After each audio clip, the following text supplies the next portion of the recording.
یوصل ایصال باب افعال. ایصال کا لفظی معنی ہوتا ہے پہنچانا، اور ثواب کا مطلب کیا ہے؟ انسان نے جو بھی عبادت کی، جو بھی نیک کام کیا، نیک کام پر، عبادت پر رب تبارک و تعالیٰ کی جانب سے بندے کو جو بدلہ ملتا ہے، صلہ ملتا ہے، انعام اور اجر ملتا ہے، جو ریوارڈ ملتا ہے، اس کو شریعت میں دین متین کی اصطلاح اور زبان میں ثواب کہا جاتا ہے.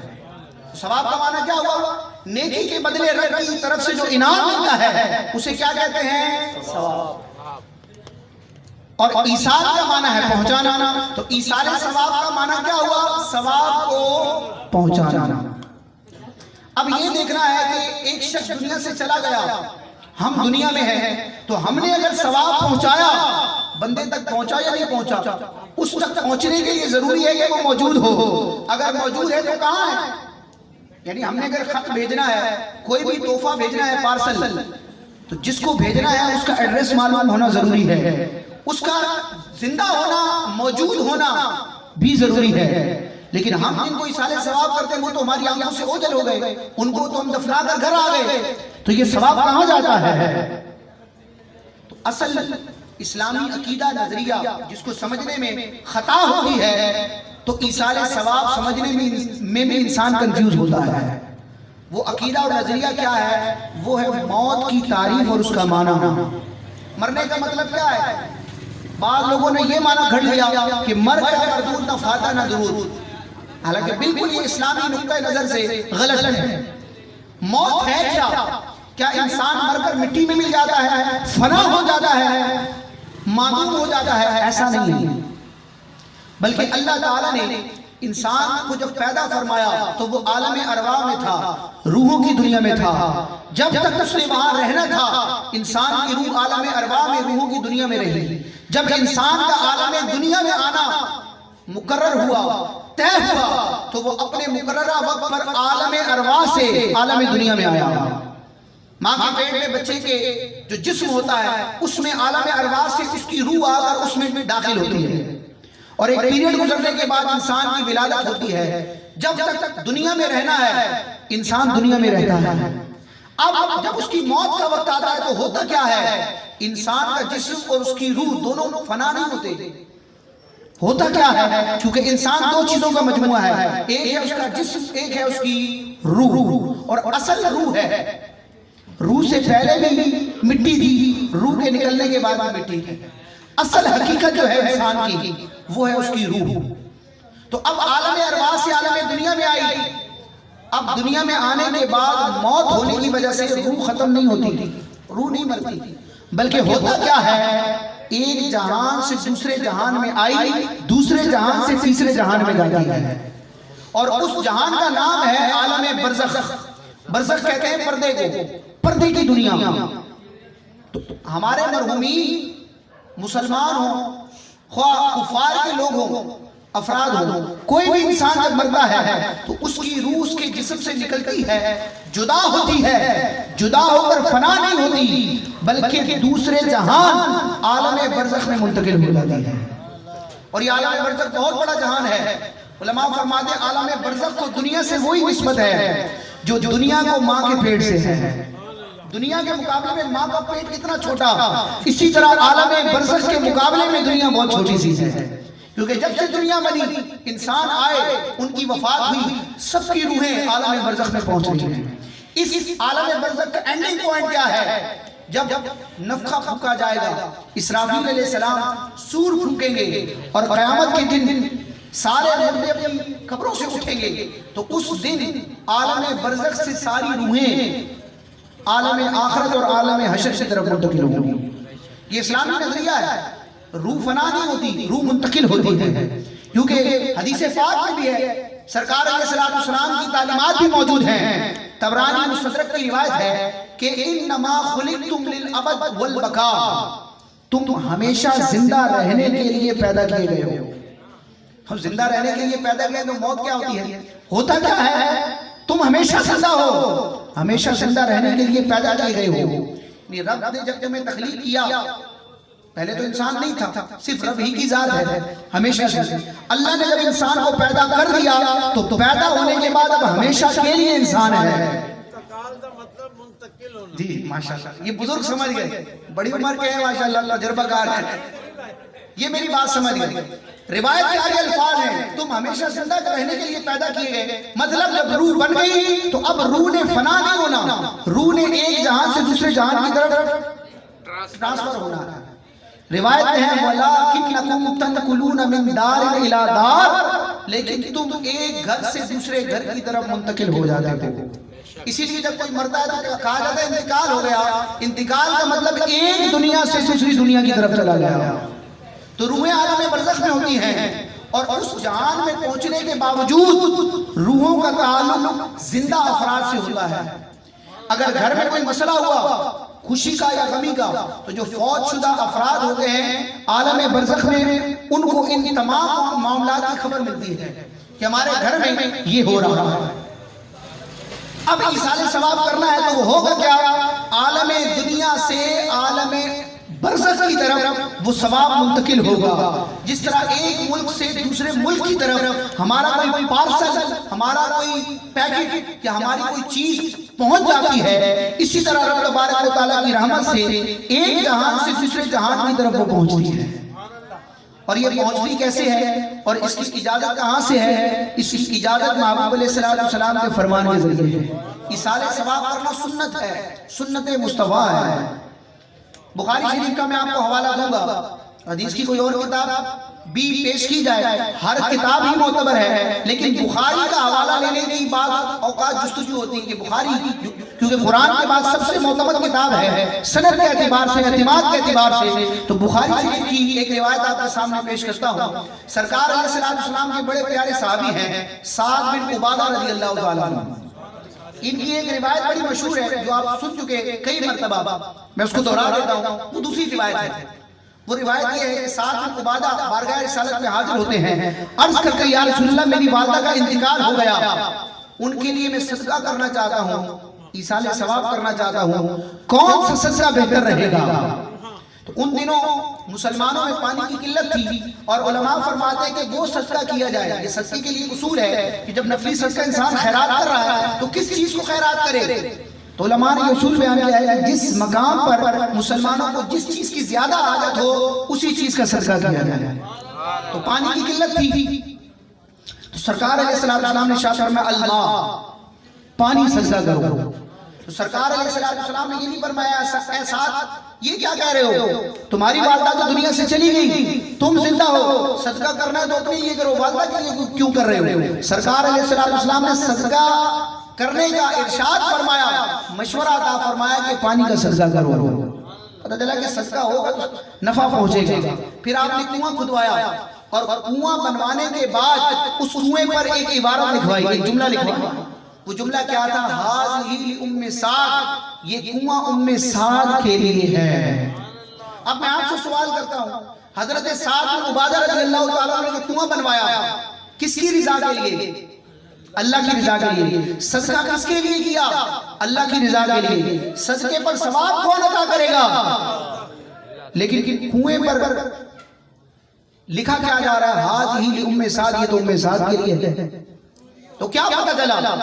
یہ پتہ چلا کہ نیک کام رب کی رضا کے لیے کیا جاتا ہے، صدقہ رب کی رضا کے لیے کیا جاتا ہے، لیکن چونکہ رب کی جناب سے ملنے والا وہ ثواب کسی مرحوم کو پیش کرنا ہوتا ہے، کسی بزرگ کی بارگاہ میں نظر کرنا ہوتا ہے، تو اس لیے تعارف اور نسبت کے اعتبار سے اس صدقے، اس بکرے، اس نیاز، اس کھانے کی نسبت مرحومین کی طرف کی جاتی ہے کہ یہ فلاں کے تیجے کا کھانا ہے، فلاں کی برسی کا کھانا ہے، یا پھر جس بزرگ کی بارگاہ میں وہ نذرانہ پیش کرنا ہوتا ہے تو اس کی بارگاہ کی طرف نسبت کی جاتی ہے کہ یہ نیاز غوث اعظم کی ہے، یہ لنگر 11ویں کا ہے، یہ لنگر 6 کا ہے، یہ لنگر 25 کا ہے۔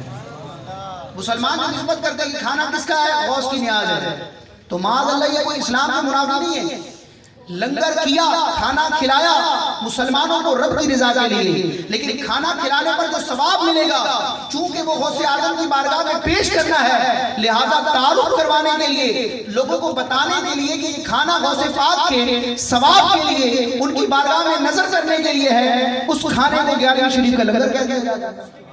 تو جب ام سعد کا کنواں کہے جانے سے ان کے صدقے میں کوئی فرق نہ آیا، ان کے ایمان میں کوئی فرق نہ آیا، تو آج اگر مسلمان رب کی رضا کے لیے صدقہ کر کے مسلمانوں کو کھانا کھلا کے اور اس کھانے کی نسبت غوث اعظم کی طرف کرتا ہے، تو نسبت کرنے سے بھی نہ ثواب میں کوئی کمی ہوگی، نہ صدقہ ضائع ہوگا، نہ ایمان میں کوئی فرق آئے گا۔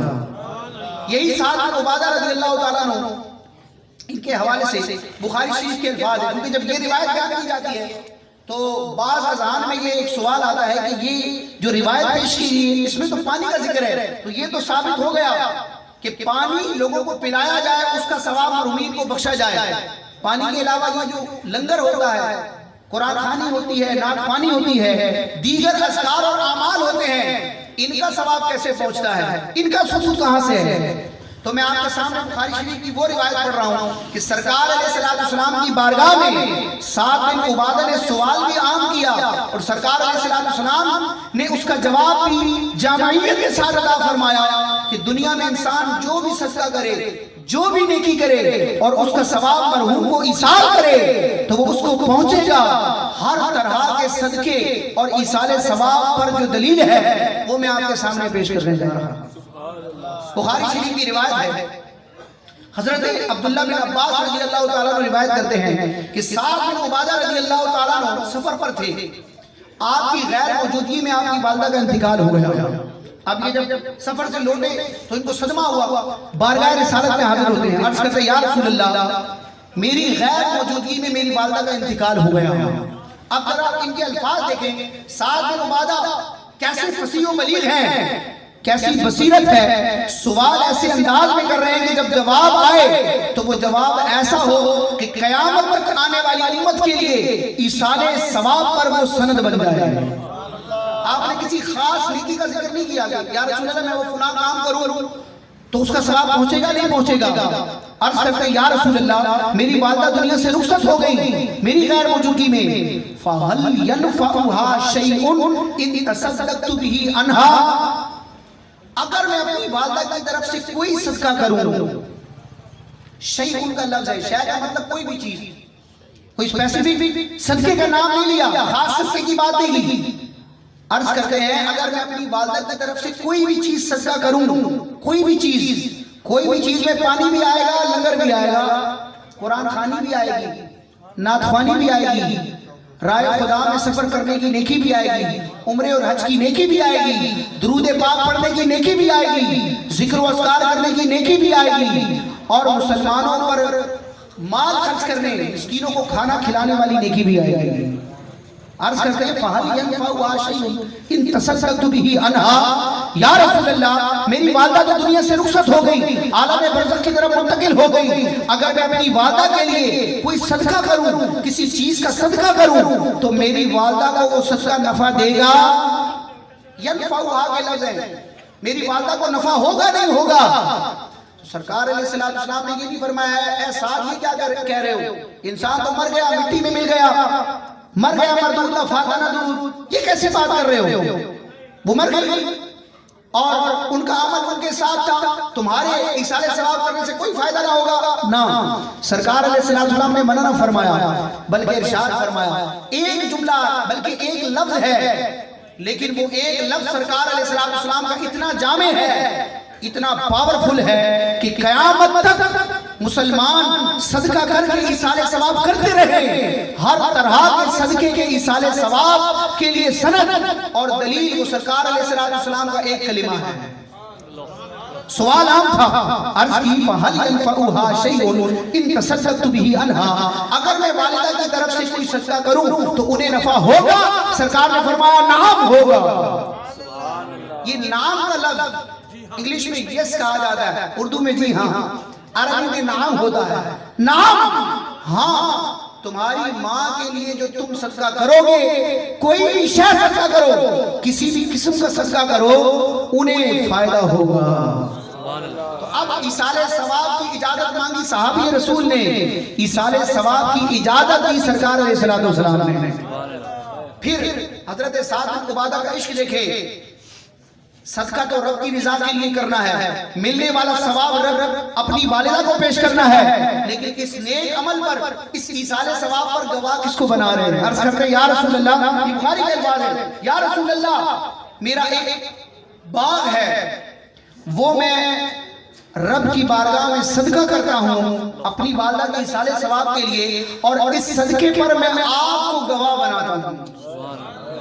صحابی رسول کا عقیدہ اور عشق بھی دیکھیں کہ ایصال ثواب اتنا چمکتا دمکتا عقیدہ اور عمل ہے کہ اجازت دی مصطفیٰ علیہ السلام نے، اور سوال کیا صحابی رسول نے، اجازت ملنے پر صدقہ اور ایصال ثواب کیا صحابی رسول نے، اور اس صدقے پر گواہی دی محبوب علیہ السلام نے۔ تو جس بات کی گواہی حضور دے دیں اس کے ثبوت میں کیا شک ہو سکتا ہے؟ یہ بخاری کی روایت ہے، اس کو چیلنج نہیں کیا جا سکتا۔ اسی طرح حضرت سعد بن عبادہ ہی کی ایک روایت ہے، آپ بارگاہ رسالت میں حاضر ہوئے، عرض کرتے ہیں یا رسول اللہ میری والدہ فوت ہو گئی، نہ وہ وصیت کر سکتی ہیں نیک کام کی، نہ صدقہ دے سکتی ہیں، عالم دنیا سے وہ رخصت ہو گئی، تو اگر میں ان کو صدقہ کروں تو ان کو نفع ہوگا؟ اب بعض اوقات ایصال ثواب کی جب یہ نظر و نیاز کی بات ہوتی ہے تو انسان اپنی جیب کو دیکھتا ہے کہ اب میرے پاس اتنے پیسے تو نہیں ہے میں دیکھ بنواؤں، لوگوں کو اکٹھا کروں، غوث پاک کی 11ویں شریف کی محفل کرنی ہے، والد صاحب کی برسی کرنی ہے، ایصال ثواب کی محفل سجانے کے پیسے نہیں ہیں۔ تو یاد رکھیں رب کی بارگاہ میں پیسے کو، مال کی اور چیز کی کوانٹٹی کو نہیں دیکھا جاتا، نیت ارادے کو دیکھا جاتا ہے، اس کی کوالٹی کو دیکھا جاتا ہے۔ سرکار علیہ السلام نے فرمایا ہاں اے سعد تم والدہ کی طرف سے صدقہ کرو گے انہیں فائدہ ہوگا۔ اب صدقے سے مراد کیا ہے؟ کوئی بڑی چیز صدقہ کی جائے؟ سرکار نے فرمایا یہاں تک کہ اگر تم بکری کا جلا ہوا کھر بھی اپنی ماں کے لیے صدقہ کرو گے تو اس کا بھی نفع تمہاری ماں کو پہنچے گا۔ معمولی سے معمولی چیز بھی ہو وہ بھی ایصال ثواب کی جا سکتی ہے، اور یہ کام سرکار علیہ السلام کے فرامین کی روشنی میں بھی ثابت ہے، اور صحابہ کرام علیہ رضوان نے بھی ایصال ثواب کے اس مبارک عمل کو اپنایا۔ مولا علی مشکل کشا کرم اللہ تعالی وجہہ الکریم اپنی شانوں والے ہیں، اور امت میں آپ کا ایک مقام ہے، صحابہ کی جماعت میں بھی آپ کا ایک مقام ہے۔ آپ کے دو شہزادے امام حسن اور امام حسنین کریمین، ان مبارک ہستیوں کا، جنتی نوجوانوں کے سرداروں کا عمل دیکھیں جو بخشے بخشائے جنتی ہیں، اور جو ان کے والد ہیں وہ بھی جنتی بخشے بخشائے ہیں، عشرہ مبشرہ بھی شامل ہیں، اولاد بھی بخشی بخشائی، والد بھی بخشے بخشائے، لیکن درجات کی بلندی کے لیے اہل بیت اور پنجتن کے گھرانے میں بھی ایصال ثواب کا عمل باقی ہے۔ حسنین کریمین میں کیا شان ہے؟ ہمیں تو حسن سے بھی پیار ہے، حسین سے بھی پیار ہے۔ صحیح العقیدہ عاشق رسول ہونے کی